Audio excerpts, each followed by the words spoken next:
तो अगली बड़ी खबर की ओर रुख करेंगे। लखनऊ से इस वक्त की बड़ी खबर आपको बता रहे हैं। यूपी में मिशन 80 को लेकर बीजेपी की तैयारियां तेज हो गई है। तो प्रधानमंत्री नरेंद्र मोदी, सीएम योगी आदित्यनाथ कई जनसभाएं भी करने वाले हैं इसी बीच, और सीएम योगी आदित्यनाथ भी हर लोकसभा क्षेत्र में रैलियां भी करेंगे। तो गृह मंत्री अमित शाह, रक्षा मंत्री राजनाथ सिंह जनसभा को संबोधित भी करेंगे। वहीं परिवहन मंत्री नितिन गडकरी, अनुराग ठाकुर भी जनसभा को संबोधित करने वाले हैं। यानी कि आगामी लोकसभा चुनावों को देखते हुए दिग्गज नेता मैदान में उतर गए हैं। जनसभाओं को संबोधित करने का प्रयास किया जा रहा है, यानी कि जनता से सीधा संवाद करने की कोशिश की जा रही है, जनता से सीधा संवाद साधने की कोशिश की जा रही है। इसी बीच जो मुद्दे होंगे उन्हें भी भुनाने का काम किया जाएगा, विपक्ष को घेरने का काम किया जाएगा। लेकिन सबसे बड़ी चुनौती यही होगी कि जो लोकसभा चुनाव आने वाले हैं, जनता के बीच में जो केंद्रीय योजनाएं हैं उनका लाभ जनता तक पहुंचाया जाए और जनता को इसके बारे में बताया जाए। यानी कि इसी को लेकर अब यूपी में मिशन 80 को लेकर बीजेपी की तैयारियां तेज हो गई है। तो प्रधानमंत्री नरेंद्र मोदी, सीएम योगी आदित्यनाथ कई जनसभाएं करने वाले हैं। यानी कि यूपी में लोकसभा सीटों को साधने के लिए जनता से सीधा संवाद करने का प्रयास किया जा रहा है। सीएम योगी आदित्यनाथ भी हर लोकसभा क्षेत्र में रैलियां निकालेंगे। तो वहीं गृह मंत्री अमित शाह, रक्षा मंत्री राजनाथ सिंह, परिवहन मंत्री नितिन गडकरी, अनुराग ठाकुर भी जनसभा को संबोधित करने वाले हैं। ज्यादा जानकारी के लिए हमारे संवाददाता सिद्धार्थ हमारे साथ जुड़ गए हैं। सिद्धार्थ, मिशन 80 है, लोकसभा चुनाव भी नजदीक है, तो वहीं रैलियां भी शुरू कर दी गई है। देखिए, बिल्कुल आगामी लोकसभा में अब की बार 400 का पार नारा देने वाली बीजेपी चुनाव की तैयारियों में कोई कसर बाकी रखना नहीं चाहती। इसी के लिए बीजेपी ने यूपी में इस समय 80 लोकसभा सीटें जीतने का लक्ष्य रखा। इसी के लिए चुनावी रैली में रोड शो का आयोजन करने का प्लान तैयार, इसे केंद्रीय नेतृत्व को भेजा गया। आला कमान की मंजूरी मिलने के बाद ये प्लान जारी कर दिया जाएगा। देखिए, उम्मीद ये जताई जा रही है कि पीएम मोदी लगभग 10 रैली करेंगे उत्तर प्रदेश में। जानकारी जो निकलकर सामने आ रही, 10 चुनावी रैली में 8-8 लोकसभा सीटों को लेकर एक रैली की जाएगी। हर रैली में करीब 5 से 8 लाख लोगों को जुटाकर बीजेपी अपना ताकत दिखाएगी। पीएम मोदी अपने क्षेत्र वाराणसी में रोड शो करेंगे। इसके अलावा केंद्रीय मंत्री अमित शाह भी उत्तर प्रदेश में करीब 1 दर्जन से ज्यादा रैली करेंगे और बीजेपी के पक्ष में माहौल बनाने की कोशिश करेंगे। और सीएम योगी हर लोकसभा में रैली करेंगे। उत्तर प्रदेश के जो प्रचार कमान है वो मुख्यमंत्री योगी आदित्यनाथ खुद संभालते हुए नजर आएंगे। वो लगभग सभी लोकसभा क्षेत्रों में रैली करेंगे। और इसके अलावा भाजपा के राष्ट्रीय अध्यक्ष जो जेपी नड्डा है वो 15 से ज्यादा रैली करेंगे। रक्षा मंत्री राजनाथ सिंह करीब 1 दर्जन से ऊपर रैली करेंगे। यादवों वोटरों को साधने के लिए मध्य प्रदेश के मुख्यमंत्री मोहन यादव भी 1 दर्जन से ज्यादा रैली करेंगे। कब से रैलियां शुरू की जा रही है और इसको लेकर क्या कुछ जो है रणनीतियां भी तैयार की गई है? देखिए, आपको बता दें, जिस तरीके से जल्द ही प्लान घोषित कर दिया जाएगा। उम्मीद ये जताई जा रही है कि 15 मार्च के बाद कुछ रैलियों का शेड्यूल लगभग निश्चित हो जाएगा और धीमे धीमे रैलियों की तारीखें निश्चित हो जाएंगी। देखिए, सीएम की तो रैली लगभग हर लोकसभा क्षेत्र में ये एकदम साफ है। दिन में कम से कम जो आसपास के क्षेत्रों में 2 से 3 रैली आसपास क्षेत्रों में जाकर करेंगे।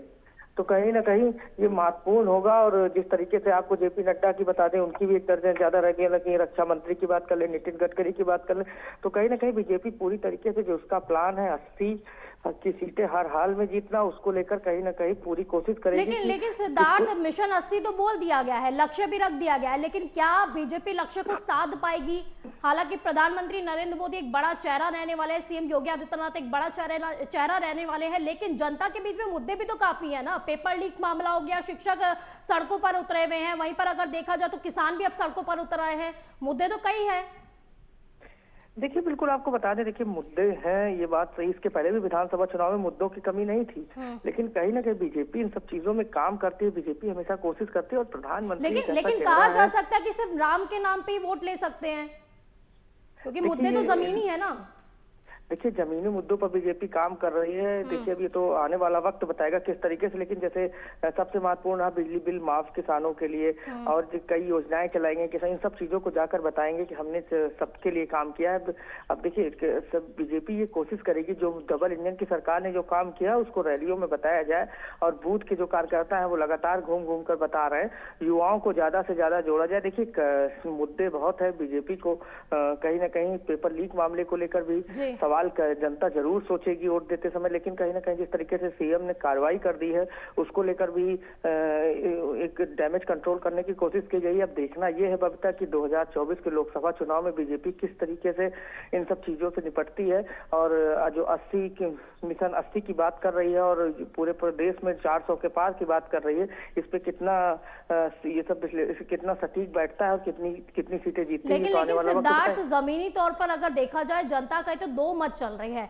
जिस तरह से अभी सिलेंडर के रेट कम कर दिए गए हैं, 100 रुपए कम कर दिए गए हैं, जनता का यही कहना है कि अभी तो ये रेवड़ी बांटी जा रही है अगर देखा जाए, लेकिन बाद में जो है फिर से महंगाई बढ़ जाएगी, यानी कि दो मत चल रहे हैं। इन मतों को कैसे सुलझाया जाएगा बीजेपी के द्वारा? देखिए बिल्कुल बीजेपी ये देखिए फ्री राशन की बात कर लें, सरकार ने जिस तरीके से कहा था कि हम राशन बांट रहे हैं, तो ये भी एक फायदा, इसका भी जो जमीनी हकीकत है इसका भी फायदा मिलेगा। और अब ये इसी तरीके से जब बड़े बड़े चेहरे रैलियां करेंगे और ये बताएंगे कि देखिए ये सब चुनावी वादे नहीं है, हम केवल चुनाव में वादे नहीं करते, हमने पहले भी जो वादे किए उसको पूरा किए, बिजली बिल की माफ की बात की किसानों की, उसको हमने किया। तो इस तरीके से जनता के बीच इसीलिए इतनी रैलियां लगाई जा रही कि सब कोई कमी ना रह जाए, किसी भी तरीके से पूरी कमर कस ली गई है और पूरी तरीके से ये बताया जाएगा आम जनता को कि बीजेपी हमेशा आम जनता की बात करती है और सबके गांव में जो किसान बैठा है उसके लिए, युवाओं के लिए, बेरोजगारों के लिए हर रोजगार लाने की कोशिश करती है। देखिए, और कोई भी गलत करेगा उसके खिलाफ कार्रवाई की जाती है। कानून व्यवस्था का मुद्दा हमने सही किया। लेकिन सिद्धार्थ, इसमें जैसे एक तरफ दिखाया जा रहा है कि कानून व्यवस्था इतनी दुरुस्त है, तुरंत कार्रवाई होती है, त्वरित कार्रवाई होती है, पुलिस प्रशासन कितना अलर्ट है, लेकिन दूसरी तरफ लखीमपुर खीरी में जो अजय टेनी के बेटे का नाम आया था वो भी नहीं भूल सकती ना जनता। किस तरह से बचाव किया जाता है, कैसे 80 सीटें ला पाएगी बीजेपी, सबसे बड़ी चुनौती तो ये भी है। देखिए बबीता, एक चीज सबसे महत्वपूर्ण है, चाहे कुछ ऐसे काम भी बीजेपी द्वारा किए गए हैं उसको लेकर भी काफी कुछ काम किया गया, लेकिन कठिनाई है इसमें कोई दो राय नहीं। लेकिन इन्हीं सब मुद्दों के लिए बीजेपी ये कोशिश करेगी कि हर चेहरे को उतारा जाए और बड़े चेहरों से। देखिए, जब बड़ा चेहरा कहीं रैली करता है, इसका आप पिछले चुनाव में उठा के देख लीजिए, जब भी बड़े चेहरे हुए उस सीट के जो आंकड़े निकाल के देखिए, उस सीट जीत निश्चित हुई। जो सर्वे गए उसमें तो ऐसा था कि बीजेपी उन सीटों को नहीं जीत रही, लेकिन जब बड़े चेहरों ने रैली की और मेहनत की तो उसका फायदा बीजेपी को मिला। तो कहीं ना कहीं उम्मीद जताई जा रही है कि इन सब मुद्दों के साथ जो काम किया गया, जो निगेटिव नंबर है उसको पॉजिटिव नंबर में कैसे बदला जाए, ये बीजेपी बखूबी जानती है। तो इन सब चीजों की कोशिश कर बीजेपी ये कोशिश करेगी बड़े चेहरों की रैली कराकर और जनता के बीच में ये बताएगी कि डबल इंजन की सरकार ने क्या क्या काम किया है।